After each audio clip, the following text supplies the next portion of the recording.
Why do we procrastinate? Ask someone, and you'll often hear something like this: I'm a perfectionist. Everything has to be just right before I can get down to work. No distractions, not too much noise, no interruptions. And of course, I have to be feeling well physically. I can't work when I have a headache. The other end of procrastination, being unable to finish, also has a perfectionistic explanation. I'm just never satisfied. I'm my own harshest critic. If all the I's aren't dotted and all the T's aren't crossed, I just can't consider that I'm done. That's just the way I am, and I'll probably never change. Do you see what's going on here? A fault is being turned into a virtue. The perfectionist is saying that his standards are just too high for this world. This fault into virtue syndrome is a common defense when people are called upon to discuss their weaknesses. But in the end, it's just a very pious kind of excuse making. It certainly doesn't have anything to do with what's really behind procrastination. The basis of procrastination is fear of failure. That's what extreme perfectionism really is when you take a good, hard look at it. This fear manifests itself in many ways, often disguised as extreme perfectionism. When we scrutinize perfectionism, we uncover what is essentially an intense fear of not meeting impossibly high standards. Whether it's the fear of being less than perfect or the fear of any other potential outcome, the result is the same. We become paralyzed by fear. This paralysis prevents us from taking action, leaving us in a state of inaction where progress is impossible. The impact of this fear is profound.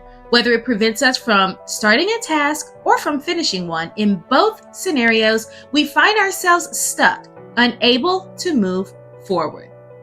The initial inertia of never starting a project can be just as debilitating as the inability to complete it. In both cases, the overwhelming nature of the task before us becomes a significant barrier, fueled by our fears and anxieties. This fear-induced paralysis keeps us in a state of limbo, where our goals remain unachieved and our potential unrealized. Furthermore, this paralysis is often driven by a negative vision of the future. We envision scenarios where we are criticized, laughed at, or punished for our perceived shortcomings. This negative forecasting creates a self-fulfilling philosophy where our fear of failure actually leads to inaction and ultimately failure to progress. The mental image of inevitable criticism or ridicule becomes a powerful deterrent, preventing us from taking the necessary steps to achieve our goals. It's a vicious cycle that feeds on our insecurities and keeps us trapped in a state of non-action. This negative vision of the future is really a mechanism that allows you to do nothing. It's a very convenient mental tool. But today I'm going to show you how to overcome procrastination. I'm going to show you how to turn procrastination into perseverance. And if you do it, I suggest the process will be virtually painless. First, let's tackle the concept of a negative vision of the future. If you've been using that tool, I'm going to ask you to set it aside and start using two other very powerful principles that foster productivity and perseverance instead of passivity and procrastination. Principle 1, break it down.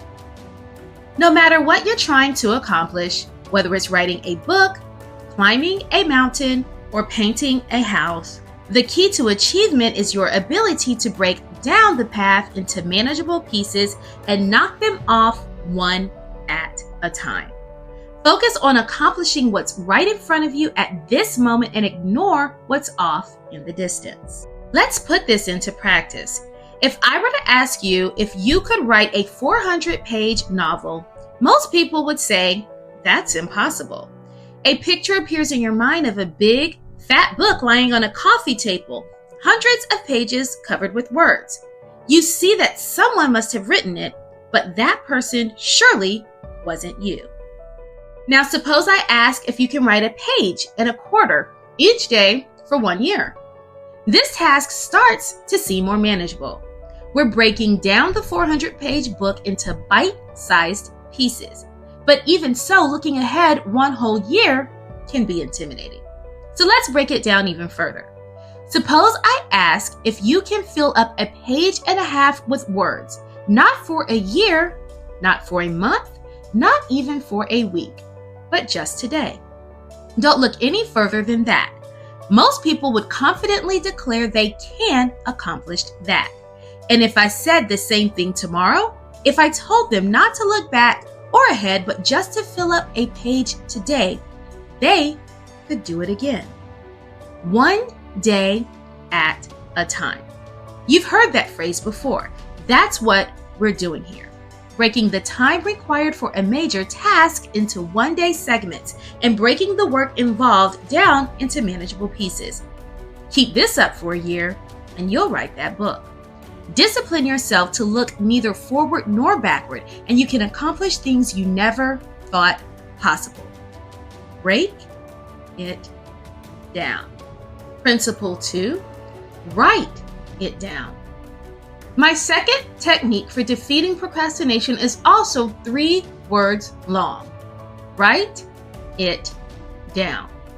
We've seen how important writing is to goal setting.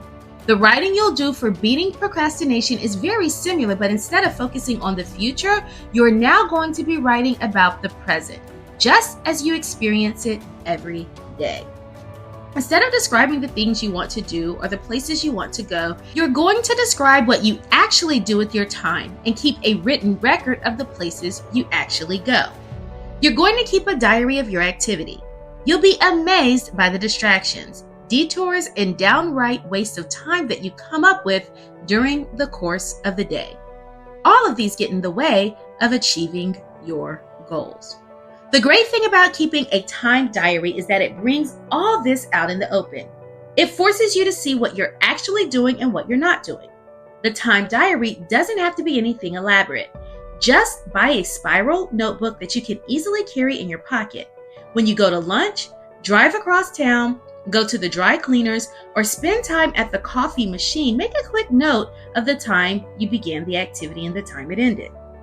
Try to make this notion as soon as possible, but if it's inconvenient to do it immediately, you can just do it later. You should make an entry in your time diary at least once every 30 minutes and keep this up for at least 1 week.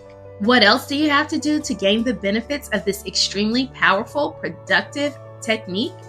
Nothing. Just the process for making yourself aware of how you actually spend your time. You will naturally and effortlessly begin to reorganize your life. When you're forced to write down that you hung out at the coffee machine for 15 minutes today, you'll think twice about doing it again tomorrow. When you have to put in writing that you worked on an important project for 30 minutes and then took a break to scroll TikTok, you'll persevere a little longer on the project tomorrow and forget about TikTok. Just try keeping a time diary for 1 week, and you'll see how it can revolutionize your ability to focus and achieve your goals. Break it down, write it down. Simple, straightforward, and incredibly powerful productivity techniques.